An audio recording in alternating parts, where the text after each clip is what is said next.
오늘은 고린도후서 1장에 있는 말씀과 요한복음 13장에서 17장에 있는 말씀 중에 제가 전하려고 하는 그 말씀을 함께 상고해 보도록 하겠습니다. 많이 읽지는 않겠습니다. 고린도후서 1장 3절에서 7절입니다.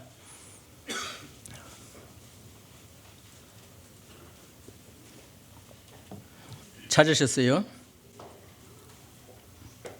찬송하리로다. 그는 우리 주 예수 그리스도의 하나님이시요 자비의 아버지시요 모든 위로의 하나님이시며 우리의 모든 환난 중에서 우리를 위로하사 우리로 하여금 하나님께 받는 위로로서 모든 환난 중에 있는 자들을 능히 위로하게 하시는 이시로다. 그리스도의 고난이 우리에게 넘친 것 같이 우리가 받는 위로도 그리스도로 말미암아 넘치도다. 우리가 환난 당하는 것도 너희가 위로와 구원을 받게 하려는 것이요 우리가 위로를 받는 것도 너희가 위로를 받게 하려는 것이니 이 위로가 너희 속에 역사하여 우리가 받는 것 같은 고난을 너희도 견디게 하느니라. 너희를 위한 우리의 소망이 견고함은 너희가 고난에 참여한 자같이 된 것 같이 위로에도 그리할 줄 알미니라. 최근에 어떤 분이 연재교회 홈페이지를 들어가서 설교를 쭉 이제 계속 들었던 것 같아요. 그 설교가 너무 강하다 이거죠. 책망하는 것 같고. 그래서 그 이야기를 들었을 때 문득 그거 내가 좀 심하게 한 것 아니냐 하는 생각이 들면서 오늘은 그러한 그 강함이나 책망이나 무엇을 하라고 하는 그런 유형의 말씀이 아닌 하나님이 방금 읽었던 내용에 우리 모든 슬픔 가운데 있는 위로가 필요로 하는 모든 성도들에게 위로의 하나님이시며 위로의 아버지시다 하는 것에 관심을 가져주시기를 바랍니다. 우리 모두는 이 슬픔을 경험하게 됩니다. 고난도 경험하게 되고 또 이 절망도 경험하게 되고 또 이 세상 살아가면서 너무 힘든 것을 경험하게 되고 또 우리 개인적으로 가정적으로 또 사회적으로 이 사회가 우리 모두가 원하는 대로 굴러가지는 않습니다. 그래서 신불신자를 막론하고 이 현재의 그 우리나라 상황을 바라보게 될 때에 불만을 많이 가지게 됩니다. 최근에 저는 뉴스를 보면서 도대체 우리나라가 이 파업공화국인 것 같아요. 매일 끊임없이 대다수의 분들이 파업을 하는, 데모를 하는 이러한 이 현상을 보면서 제 기분이 좀 씁쓸해졌어요. 저는 한 번도 물론 평생 데모를 해본 적이 없습니다만은 얼마나 절박했으면 저를 할까 하는 것 이해는 합니다. 그래서 이 대한민국에 살고 있는 모든 분들은 이러한 실상을 바라보면서 마음에 불만들이 가득하고 평안함이 없고 위로가 없는 것을 우리가 알고 있습니다. 물론 저도 마찬가지입니다. 저도 위로가 필요한 사람 중에 한 사람입니다. 그러면 누가 우리를 위로할 것이냐? 사람의 위로는 일시적인 것입니다. 그러나 하나님의 위로는 이거는 영원한 것입니다. 그리고 효과를 발휘합니다. 그래서 우리 모두가 오늘은 이 하나님의 위로에 대해서 관심을 가져주시기를 바랍니다. 이 위로는 세상이 어떠하든지 우리의 환경이 어떠하든지 상관없이 하나님께서는 우리의 마음 속에 그 위로를 주시기를 원한다고 하는 사실입니다. 요한복음 13장을 펴주시면 고맙겠습니다.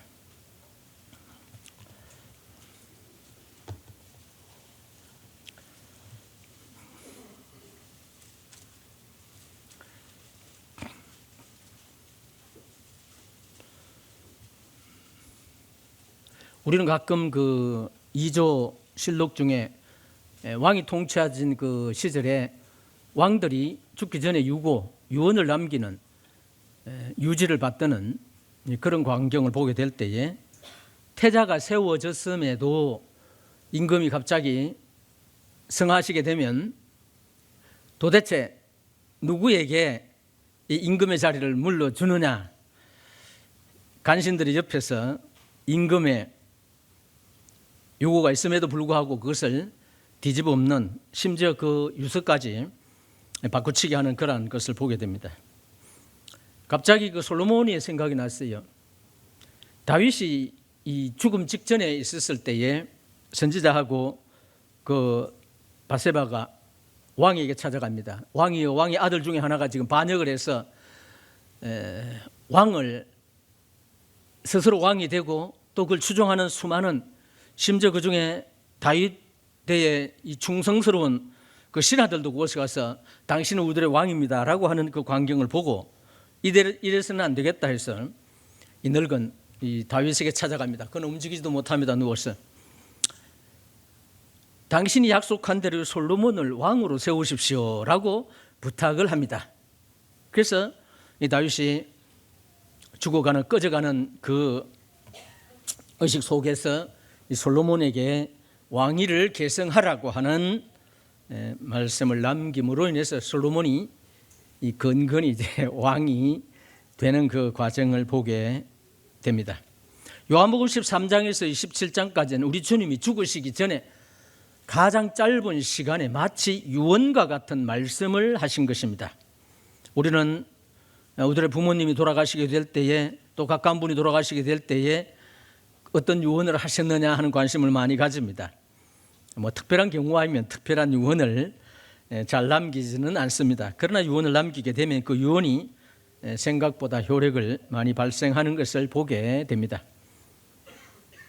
칼 한진그룹의 그 조양호입니까? 그분이 갑자기 이제 미국에서 돌아가시게 되니까 재산이 많으니까, 기업들도 많으니까 그걸 어떻게 할 것이냐. 그래서 부인과 아들, 딸들을 불러서 유언을 해서 아들을 통해서 좀 잘 이 기업을 이어가라고 했는데, 가끔 들리는 이야기는 티격태격 싸운다는 이야기가 들리는데 다행히 지금 보면 안정되어 가는 것 같습니다. 그래서 유언은, 물론 다른 성경에는 유언은 유언한 자가 죽어야 효력을 발생한다. 당연하죠. 유언은 죽기 전에 남기는 말이니까.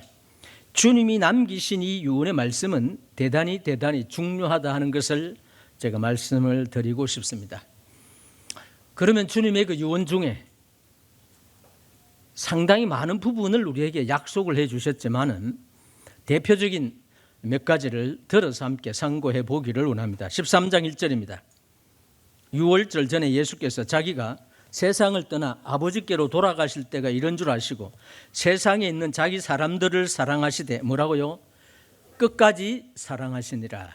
주님이 첫째 남기신 유언, 우리들을 끝까지 사랑한다고 하는 유언입니다. 우리는 지금 사랑이라고 하는 단어를 너무나 잘 알고 있고 너무 많이 사용되고 있습니다. 그래서 이제 부부 사이도 사랑한다 하면 아내 하는 말이 말로만 당신이 말로만 사랑하느냐, 뭔가 행동을 보여야 될 것이 아니냐. 제가 오늘 아침에도 아내가 바빠서 같이 차를 타고 오려고 하니까 제가 설거지를 다 해줬어요. 해주면서 내가 당신을 사랑하기 때문에 하는 것이다 하는 이야기를 했습니다. 평소 하는 겁니다. 사랑이란 무엇이냐? 사랑을 받는다. 자, 우리 좀 잠잠히 좀 생각해 보십시다. 우리가 사람과 사람 사이에 사랑받는 것도 대단히 흥분되는 일입니다. 아내는 남편의 사랑을 받는 것이 흥분되는 것입니다. 자식들은 부모의 이 크나큰 사랑을 받는 것을 생각하고 그 사랑 가운데 거한다면 대단히 흥분되고 만족합니다. 또 우리 성도들이 서로 사랑한다. 누군가가 나를 사랑하고 있다는 것은 대단히 기쁜 일입니다. 그렇죠? 흥분되는 거예요. 안 그렇습니까? 누군가가 나를 사랑하고 있다. 그래서 이제 가끔 저는 제 아내에게 그 충고를 듣습니다만은 모든 성도들이 저를 사랑한 줄 압니다 하니까 우리 집 사람은 집에 갈 때 항상 착각하지 말아라고.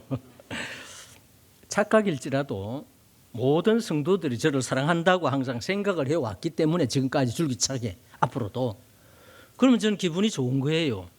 그리고 성도들을 대하게 될 때에 성도들이 저를 사랑하고 있는데 제가 사랑하지 않을 수가 있겠어요? 뭐 정도 차이는 있을지라도 다 사랑합니다. 주님이 우리를 사랑하신다. 이것은 사람과의 사람의 사랑이 아닙니다. 우리 사람들의 사랑은 조건이 맞아야 사랑합니다. 그래서 조건적인 사랑이다 그렇게 표현을 하죠. 우리 사람들을 사랑할 만해야 사랑합니다. 아무나 우리가 사랑하지 않습니다.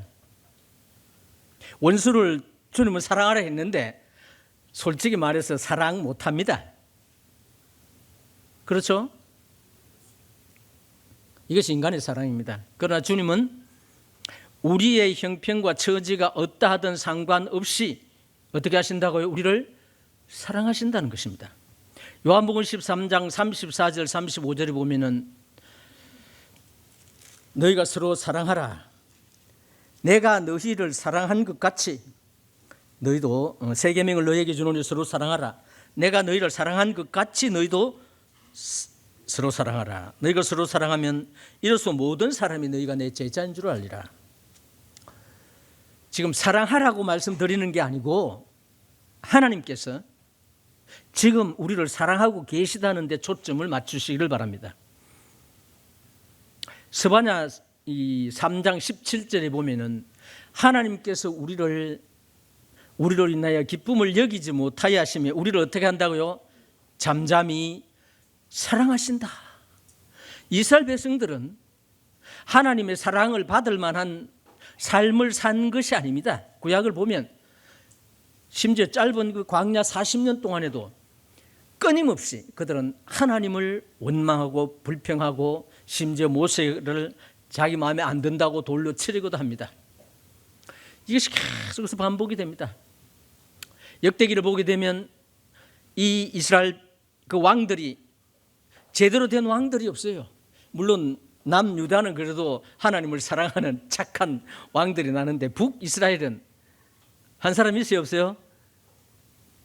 선한 사람이 한 사람도 없어요. 계속해서 이 일이 반복되는 것을 보면서 이러한 백성을 하나님이 사랑하고 계시다. 너희로 인하여 기쁨을 이기지 못하여 하시며 너희를 잠잠히 사랑하신다. 지금 하나님은 우리를 이렇게 사랑하시는 거예요. 우리로 인해서 기쁨을 이기지 못하여 하신다는 거라요. 우리를 잠잠히 사랑하신다는 겁니다. 이 말에 동의합니까? 그럼 우리는 사랑을 받은 자입니다. 그렇죠? 계속해서 일시적이 아닙니다. 계속해서 요한복음 13장 1절에 이 땅에 있는 자기 사람들을 사랑하시되 뭐라고요? 끝까지 사랑하시니라. 이것은 예수 그리스도는 어제나 오늘이나 영원토록 동일하시기 때문에 주님의 그 말씀은 시건치 않으십니다. 우리는 사랑한다고 말해놓고 여건이 안 좋으면 안 사랑합니다. 밉다고 이야기를 합니다. 주님은 그러시질 않으세요. 우리를 지금 사랑하고 계시는 것입니다. 이것이 주님이 우리에게 주신 놀라운 선물 중에 하나입니다. 그 다음에 요한복음 13장 1절에서 17절까지 보면은 주님이 제자들의 발을 씻는 광경이 나옵니다. 그렇죠? 그것을 통해서 너희가 나를 주라 또한 선생이라 하니 너희 말이 옳도다. 내가 너희의 주와 선생에 대해 너희 발을 씻었으니 너희도 서로 씻으라. 겸손하라고 하는 것인데 또 우리가 겸손해집시다 하면 또 문제가 생겨요. 저는 오늘 겸손해집시다라는 것을 설명하려는 게 아닙니다. 그 겸손을 우리에게 주셨어요. 빌립보서 2장 5절에 보면은 너희 안에 이 마음을 품으라 곧 그리스도 예수의 마음이니. 그렇죠? 예수의 마음, 그것이 뭐냐? 겸손에 대해서 나오죠. 그런데 고린도전서 2장 15절과 16절에 보면 우리가 그리스도의 마음을 뭐라고요? 이미 가졌다고 합니다. 빌립보 2장 5절에는 가지라고 했지만은 고린도전서에는 이미 우리가 예수 그리스도의 마음을 가지고 있다. 주님이 그렇게도 원하시는 그 겸손을 이미 주님께서 우리에게 주셔서 우리가 소유하고 있다는 것입니다. 위로가 됩니까? 우린 다 교만합니다.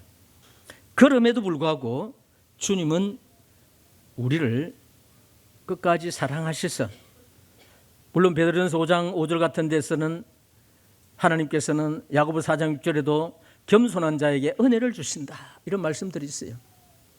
이미 우리가 겸손을 가지고 있어요. 그렇기 때문에 우리들은 겸손해질 수밖에 없는 신분이라고 하는 사실입니다. 주님께서 우리에게 주셨어요. 수고하고 무거운 짐진 자들아 다 내려오라, 내가 너희를 쉬게 하리니. 나는 마음이 온유하고 겸손하니 나의 멍에를 메고 내게 배우라. 그러면 너희 마음은 힘을 얻으리니 이는 내 멍에는 쉽고 내 짐은 가볍다. 저번에 말씀드렸었는데 유대인들이 쓰는 그 소나 말을 밭을 갈 때의 멍에가 우리와 같이 이렇게 V자형으로 된 것이 아니라 고돈명으로 해서 두 마리를 결의해서 갈게 되는 것입니다. 주님이 우리와 함께 이 멍에를 메고 간다는 거예요. 주님이 함께 동행하시니 겸손해질 수밖에 없습니다. 길들여지지 않는 그 망아지도, 길들여지지 않는 그 소도 옆에 있는 길들여진 소에 의해서 끌려가게 되어 있다는 거죠. 그래서 겸손해지려고 그렇게 많이 노력하시지 않으셔도 돼요. 그리스도의 마음을 가지고 있으면 우리는 겸손하게 되어 있습니다. 이게 동의가 됩니까? 뭐 잘 안 되는 분도 계시는 것 같은데 이건 주님의 말씀입니다. 그 다음에 요한복음 14장 27절입니다. 제가 옛날에는 너무 좋아해가지고 제일 첫 번째 외웠던 구절입니다. 평안을 너희에게 끼쳐놓으니 곧 나의 평안을 너희에게 주노라. 내가 너희에게 주는 것은 세상에 주는 것 같지 아니하리라. 너희는 마음에 근심도 하지 말고 두려워하지도 말라. 근심과 두려움이 우리 마음에 있으면 주님이 우리에게 주신 그 평안함을 결코 유지할 수가 없습니다. 자, 주님은 유언적으로 너에게 무엇을 있으라고요? 평안이. 너에게 평안을 끼친다. 평강을 주시겠다고 하셨습니다. 우리가 제일 좋아하는 게 행복한 삶입니다. 그 행복 속에 가장 중심적인 우리들의 마음을 차지하고 있는 것이 무엇이냐면 평안입니다. 그렇죠? 평안해야 행복한 거예요.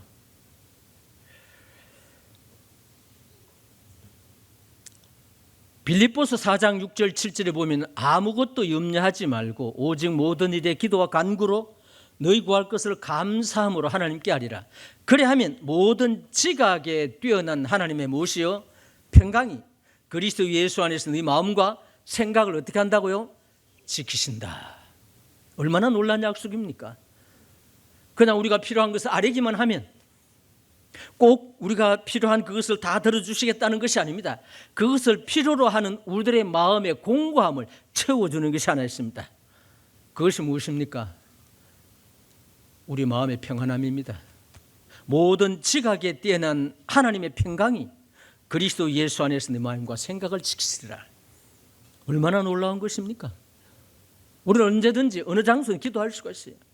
마음에 염려가 있습니까? 기도하시면 평강을 주시겠다고 약속하셨습니다. 부활하신 주님께서 두려움에 떨고 있는 제자들에게 갑자기 나타나셔서 그들에게 손을 내밀면서 너희에게 뭐라고요? 평강이 있을지어다. 얼마나 놀라운 말씀입니까? 그 평강은 우리들의 몸 외부적인 환경 그것 아닙니다. 우리들은 평안을, 우리는 행복을 외부적인 환경, 물질, 또 명예, 권세, 또 우리 환경이 좀 더 나아지는 것, 우리들의 자녀가 잘 되는 것으로 평안을 삼으려고 할 때가 많이 있습니다. 그러나 그것은 지속적인 우리들의 심령의 평안함을, 행복을 주지는 못합니다. 그러나 주님은 우리가 이것을 구하지 않더라도 이미 2000년 전에 우리에게 주셨습니다. 모든 구원받은 그리스도인들에게 이 평안을 주셨어요.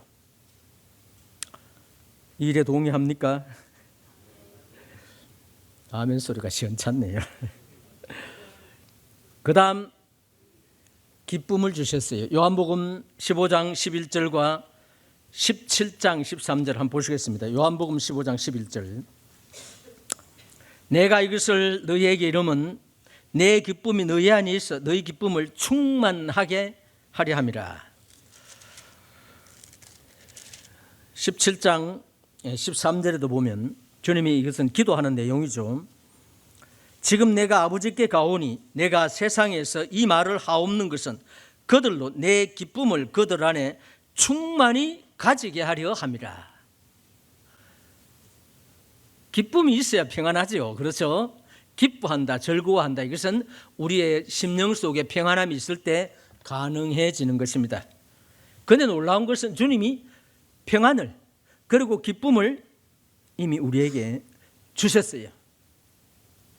기뻐하기 위해서 노력한다고 주어지는 것이 아닙니다. 어떤 환경을 통해서 주어지는 것이 아닙니다. 주님이 이미 우리에게 주셨어요. 이것을 우리가 누리기만 하시면 되는 것입니다. 행복은 우리 마음에 있습니다. 외부적인 환경에 있는 것이 아닙니다. 진정한 행복을 맛보시려면 내 마음에 그리스도의 평강이 내 마음에 주님이 주셨던 그 기쁨이 자리하고 있다는 것을 믿으시면 되는 겁니다. 정상적인 그리스도의 생활의 승리는 믿음에서 나오는 것입니다. 믿음은 모든 불가능을 가능케 하는 것입니다. 모든 부정적인 것을 긍정적으로 바꾸는 것이 믿음입니다. 우리 모두는 믿음을 가지고 있잖아요. 그렇다면 우리들의 생애 속에서 얼마든지 기뻐하고 즐거워할 수 있고 행복을 누릴 수 있다는 것입니다.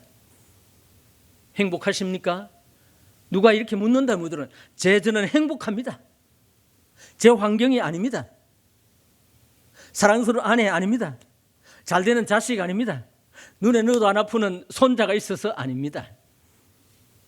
물론 그것도 기쁨 중에 하나이긴 합니다. 방학 때면 이제 손자 세 놈을 제가 데리러 갈 겁니다. 그리고 우리 집에서 한 2주일 동안 데리고 있을 거예요. 왜? 기쁨이 되기 때문에. 할아버지도 손자 보고 뭐 정신을 못 차리더라고 보니까. 그것도 기쁨의 일종이라요. 그것을 배제하자는 것이 아닙니다. 그리스도의 기쁨은 우리의 심령 속에 이미 주님이 넣어주셨습니다. 동의가 됩니까? 아멘 해가지고 불행하다고 하면 안 됩니다. 그 다음에 네 번째 14장 1절에 너희는 마음에 근심하지 말라. 하나님을 믿으니 또 나를 믿으라.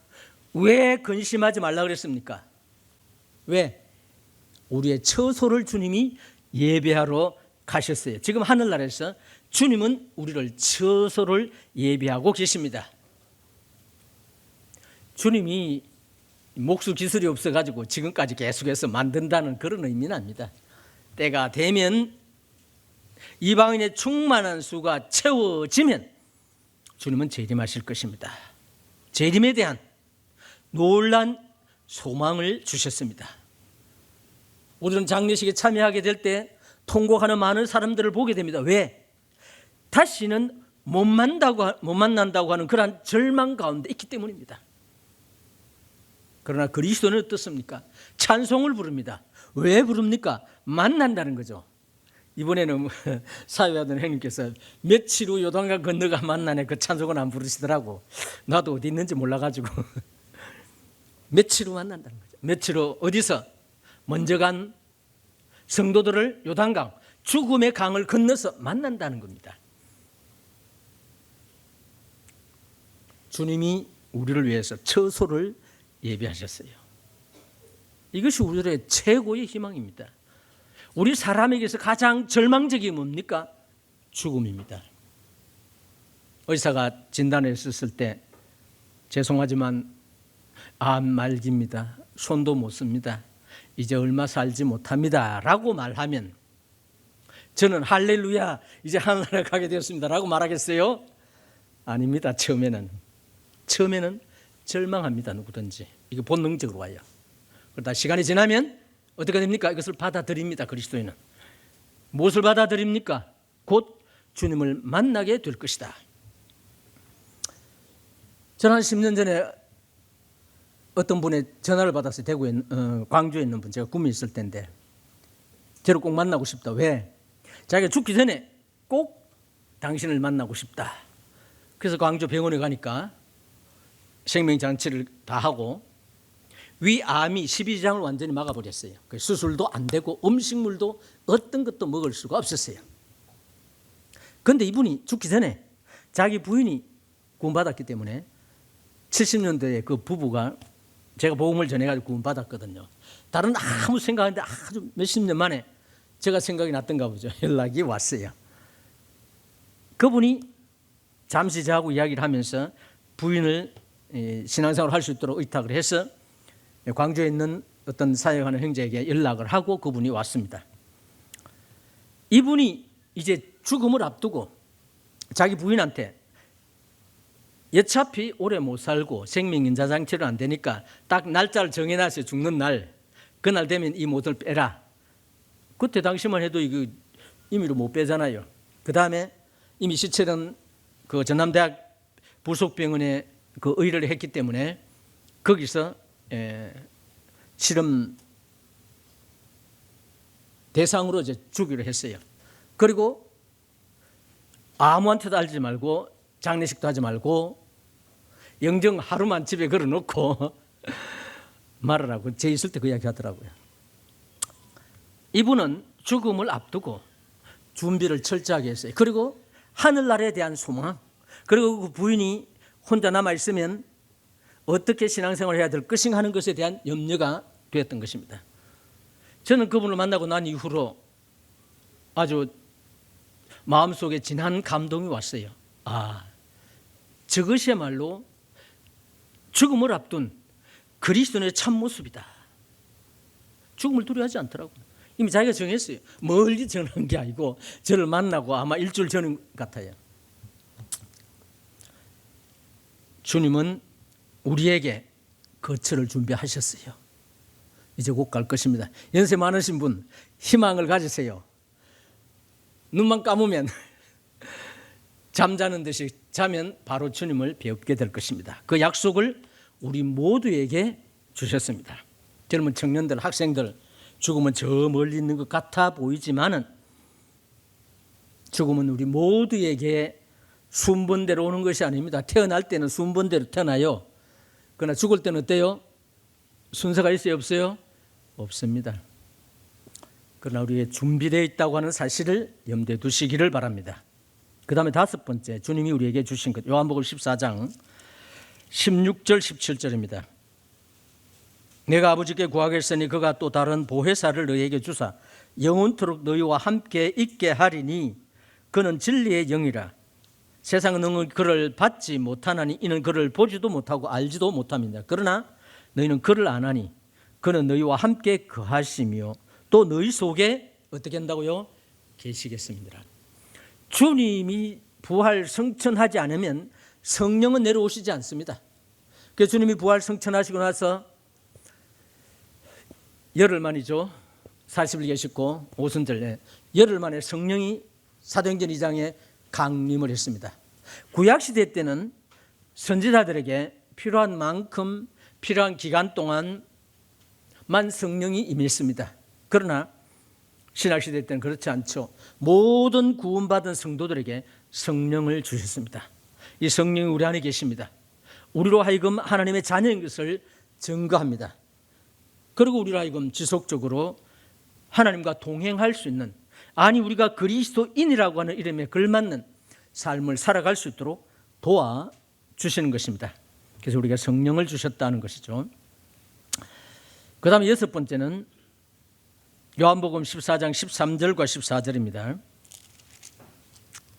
여섯 번째 주님이 유언적으로 우리에게 남기신 것이 무엇이냐면 너희가 내 이름으로 무엇을 구하든지 내가 행하리니 이는 아버지로 하여금 아들로 말미암아 영광을 받으시게 하려 함이니라. 내 이름으로 무엇인지 내게 구하면 내가 시행하리라. 우리가 익히 잘 아는 요한복음 16장 23절과 24절입니다. 23절, 그날에는 너희가 아무것도 내게 묻지 아니하리라. 내가 진실로 너희에게 이르노니 너희가 무엇이든지 아버지께 구하는 것을 내 이름으로 주시라. 지금까지는 너희가 내 이름으로 아무것도 구하지 아니하였으나 구하라. 그리하면 받으리니 너희 기쁨이 충만하리라. 주님이 부활 성천하시기 이전에 제자들은 주님의 이름으로 기도하지는 않았습니다. 그러나 주님이 부활 성천하시고 성령이 내려오시고 난 이후로는 이제 예수의 이름으로 기도하라고 하는 약속을 하셨어요. 그리고 그 이름으로 기도하게 될 때 무엇인지 들어주시겠다고 약속하셨습니다. 그 이름으로 인한 기도의 응답에 대한 확신을 주셨습니다. 물론 그 이름이 의미하고 있는 바는 대단히 많습니다만은 우리에게 기도 응답에 대한 확신을 주셨습니다. 이것은 누구도 예외가 아닙니다. 물론 우리가 가끔 이제 간증을 듣게 될 때에 어떤 분은 기도 응답을 통해서 부자 되고 출세하게 되고 뭐 대학도 잘 들어가게 되고 취직도 잘 되게 되고 뭐 그런 간증을 많이 듣습니다. 저는 그 간증을 듣게 될 때마다 속으로 좀 씁쓸합니다. 그것도 맞긴 하지만은 주님은 꼭 그런 것만은 아닙니다.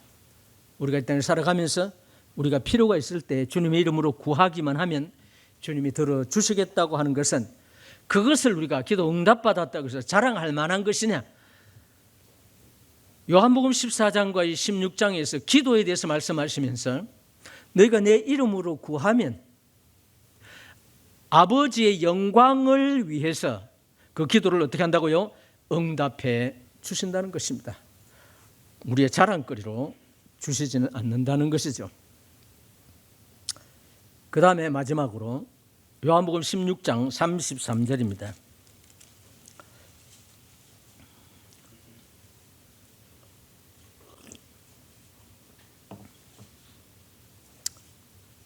이것을 너희에게 이르는 것은 너희로 내 안에서 평안을 누리게 하려 함이라.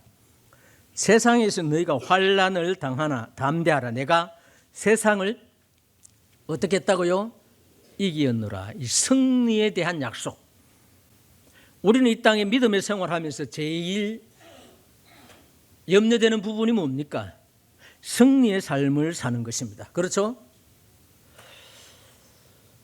너희가 이 세상에서 환난을 당하나 담대하라. 뭐라고? 내가 세상을 이기었노라. 주님이 이긴 것과 우리의 이 승리와 어떤 관계가 있느냐 이거죠.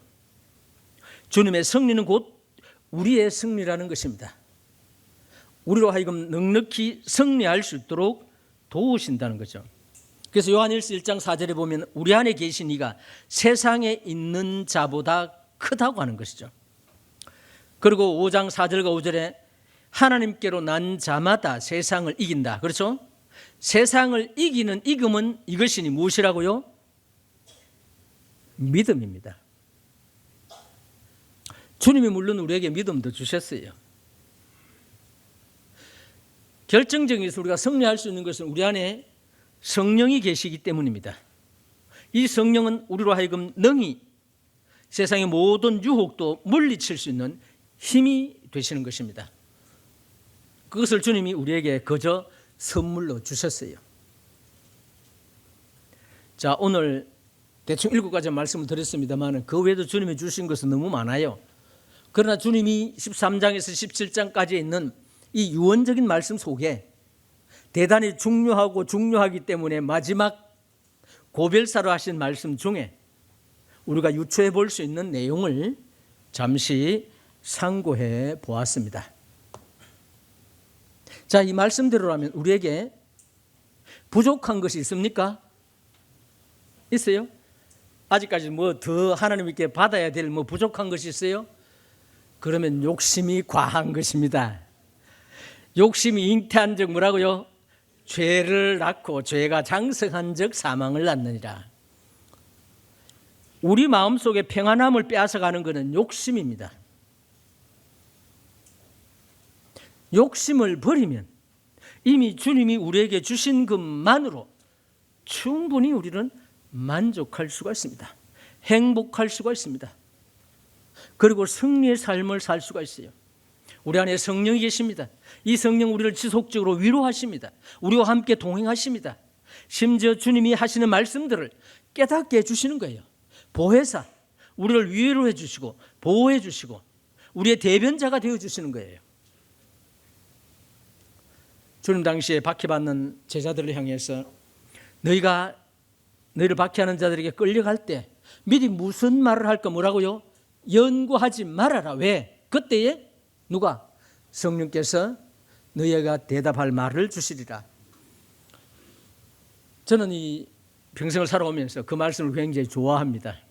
많은 변론 가운데 많은 논쟁 가운데 들어갈 때마다 내가 미리 연구 안 해도 되겠구나.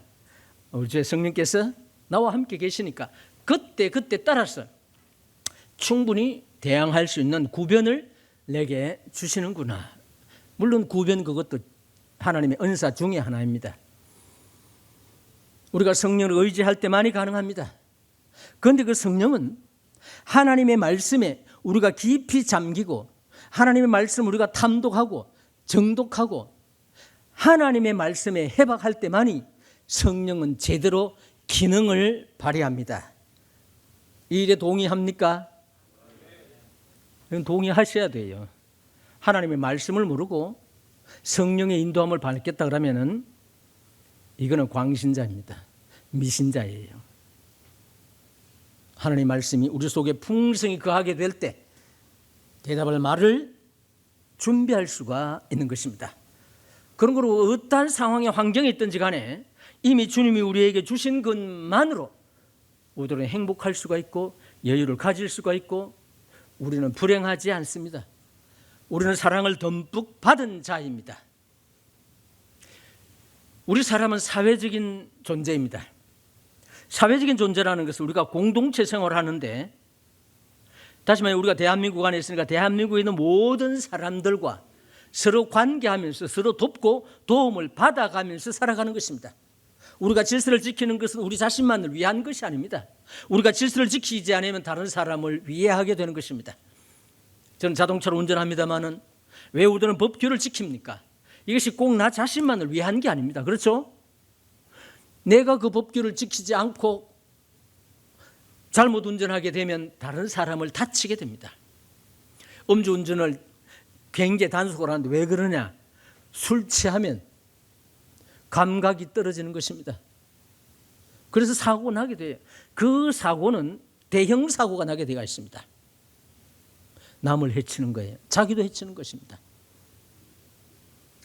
우리 그리스도인들은 때로는 우리 성도들만 사랑해야 된다고 생각하는데 그렇지 않습니다. 우리는 모두를 사랑해야 하는 것입니다. 사랑하는 사람은 사랑을 받은 사람도 그렇지만은 남을 사랑하는 사람은 이 세상에서 가장 행복한 자입니다. 행복하기를 원합니까? 남을 사랑하세요. 사랑이 부족합니까? 이미 주님이 우리가 감당할 수 없을 만큼의 사랑을 주셨습니다. 오늘의 메시지의 핵심을 이해하셨죠? 자, 우리는 복받은 자입니다. 그렇죠? 우리는 행복자입니다. 맞습니까? 학생들 맞아요? 특별히 연세 많은 분들요. 우리가 주님이 우리에게 주시는 것으로 만족하시기를 바랍니다.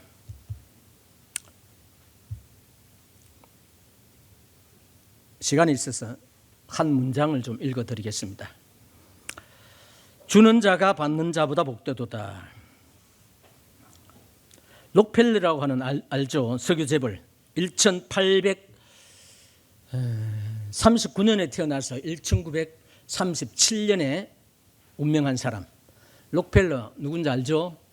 저는 전에 하도 많이 들었습니다. 오늘 인터넷을 통해 찾아보니까 석유 재벌이더라고. 이분이 한참 석유를 정제할 때 미국의 95%를 차지했다고 합니다. 이분이 너무 가난해가지고 하나님께 기도했답니다. 기독교인이라요. 뭐라고 기도했느냐? 하나님 저를 부자 되게 하십시오. 그렇다고 우리 모두가 기도한다고 해서 록펠러 같이 다 부자 되는 건 아니라요. 그는 33세에 백만장자가 되었고 43세에 미국의 최고 부자가 되었고 53세에 세계 최대 갑부가 됐다고 합니다. 이거는 역사적인 사실입니다. 그러나 돈을 벌려는 욕심과 돈을 지키려는 염려로 걱정이 많아져서 위장병이 생기기 시작했습니다. 이게 필연적으로 옵니다. 돈을 도둑 맞을 것 같아서 집에 철조망을 치고 개도 길렀고 염려가 사라지지 않아서 신경쇠약이 걸렸습니다. 55세에 근무력증, 탈모증, 나도 염려를 해서 빠졌는지 잘 모르지만 불면증, 위궤양 등으로 인해 먹지도 자지도 못하고 나무 막대기같이 말라갔다고 합니다. 죽음의 문턱에 이르자 그처럼 악착같이 모았던 재산도 그에게 아무런 의미가 없었던 것입니다. 그는 1년 이상 살지 못한다는 사형 선고를 받았습니다. 최후 검진을 위해서 휠체어를 타고 병원에 갔을 때 병원 로비에 실린 액자에 글이 있었습니다.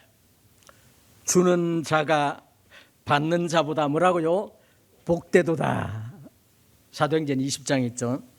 그 글을 읽는 순간 마음속에 전율이 생기고 눈물이 났습니다. 선한 기운이 온몸을 감싸는 가운데 그는 눈을 지그시 감고 생각이 잡혔습니다. 그는 하나님 앞에 회개했습니다. 하나님, 제가 가난할 때는 잘 살게 해달라고 기도해서 이제 돈을 많이 벌었는데 지금 그 돈 때문에 제가 죽게 되었습니다. 잠시 후는 시끄러운 소리에 정신을 차리게 됐는데 입원비 문제로 다투는 소리를 듣게 되었습니다. 병원 측은 입원비가 없어 입원이 안 된다고 하고 환자 어머니는 입원시켜 달라고 울면서 사정하고 있었습니다. 록펠러는 곧 비서를 시켜 병원비를 지불하고 누가 지불했는지는 모르게 했다고 합니다. 얼마 후 은밀히 도운 소녀가 기적적으로 회복이 되자 그 모습을 조용히 지켜보던 록펠러는 얼마나 기뻤던지 나중에 그의 자서전에서 그 순간을 이렇게 표현했다 합니다. 저는 살면서 이렇게 행복한 삶이 있는 줄을 몰랐습니다. 그때부터 그는 나눔의 삶을 살았습니다. 그와 동시에 신기하게도 그의 병도 사라졌습니다. 그 뒤에 그는 98세까지 살며 선한 일에 힘썼다고 합니다. 저는 9988 하려고 그랬는데 그렇게 살려면 저도 남을 도와야 될 것 같습니다. 나중에 그는 이렇게 해고합니다. 인생 전반기 55년은 쫓기며 살았지만 후반기 43년은 행복하게 살았습니다. 사도행전 20장 35절에 예수께서 친히 말씀하신 바 주는 것이 받는 것보다 복되다 하심이 기억이 났다고 합니다. 마태복음 6장 3절에 4절에 너는 구제할 때에 오른손이 하는 것을 왼손이 모르게 하라. 그러니 이 구제함을 은밀하게 하여 은밀한 중에 보시는 내 아버지께 갚으라. 조지 피바다라는 사람은 자기의 재산에 막대한 자선 사업과 교육 사업을 내온 다음과 같은 말을 했습니다. 내 평생에 걸쳐 피와 땀을 흘려 모은 재산을 내놓는 것은 확실히 어려운 일이다. 부자는 돈을 더 좋아합니다. 그 당연하죠. 그러나 결단을 하고 내놓았을 때 재산을 모으는 기쁨에 비할 수 없는 신비로운 기쁨이 있습니다. 또 풀 트로트는 선물을 주는 것은 사실상 다른 사람에게 주는 것이 아니라 자신에게 주는 것이다. 주는 일, 여러분은 얼마나 잘하고 계십니까? 주는 일을 잘하는 사람은 성숙한 사람입니다. 심리학자들은 성인이 되었어도 줄 모르고 받으려고 하는 사람을 일컬어 일종의 유아기적 고착에 빠진 사람이라고 합니다. 누가복음 6장 38절에 주라 그리하면 너희에게 줄 것이요 곧 후이 되어 누르고 흔들어 넘치도록 너희에게 안겨주리라. 너희의 헤아리는 그 헤아림은 너희가 헤아림을 받을 것이요 너희도 헤아림을 받을 것이라. 세상의 것은 나만 가지고 남에게 나눠주지 못하거나 안 하는 것이 많습니다. 지식이 많고 돈, 건강, 기술, 권력 등 소유권은 독점할 경우가 많습니다. 세상은 주기보다는 어떻게 해서든지 나 혼자 많이 받고 받는 것을 독차지하려고 합니다. 그러나 하나님의 신령한 은혜와 선물은 나눌수록 많아지고 줄수록 커집니다. 사랑은 사랑함으로 더 뜨거워지고 커집니다. 제 아내가 저한테 보낸 다른 것을 퍼자가 죽기 때문에 이것을 보고 저도 전율을 느꼈어요. 이것이 참 우리의 생애에서 행복이 무엇일까? 받는 것보다 주는 것이 행복하다는 거예요. 이 원리 우리가 다 알고 있습니다. 우리는 이미 가진 것이 너무 많습니다. 이것을 우리가 나누어 줄 수 있는, 나누어 주는, 그렇게 될 때 비로소 우리가 가진 주님으로 받은 수많은 축복들이 우리 속에서 살아 역사하게 됩니다. 기도하시겠습니다. 하나님 아버지, 우리의 위로에 하나님이 있음에 대해서 감사를 드립니다. 우리의 삶 속에 위로가 필요할 때 하나님은 틀림없이 우리에게 찾아오셔서 우리를 위로해 주시는 이러한 놀라운 사실에 대해서 감사를 드립니다. 요한복음 13장 17장 1절까지 주님이 마지막 유언적인 말씀 속에 우리에게 주신 선물들을 생각할 수 있는 시간을 주셔서 감사를 드립니다. 이미 받은 것이 넘치기 때문에 아버님 더 이상 구할 것도 없습니다. 받은 바를 우리가 잘 활용할 수 있도록 인도해 주옵소서. 모든 말씀 예수님의 이름으로 기도했사옵나이다. 아멘.